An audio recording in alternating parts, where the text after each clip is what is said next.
শুক্রবার সকালে এক নজিরবিহীন ঘটনার সাক্ষী থাকল বাংলা।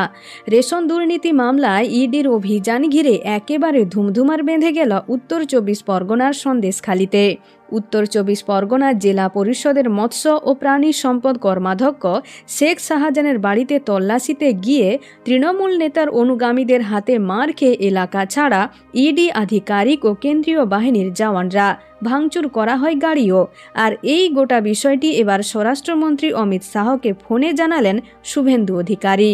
এদিন টুইট করে বিরোধী দলনেতার আবেদন, নৈরাজ্যকে ধ্বংস করতে ব্যবস্থা নিন কেন্দ্রীয় স্বরাষ্ট্রমন্ত্রী ও রাজ্যপাল।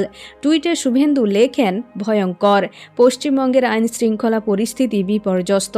উত্তর 24 পরগনার সন্দেশখালীতে তৃণমূল নেতা শেখ শাহজাহানের বাড়িতে অভিযান চালানোর সময় ইডি আধিকারিক ও সিআরপিএফ জওয়ানদের উপর নৃশংস হামলা। আমার সন্দেহ, দেশবিরোধী হামলাকারীদের মধ্যে রোহিঙ্গারা রয়েছে।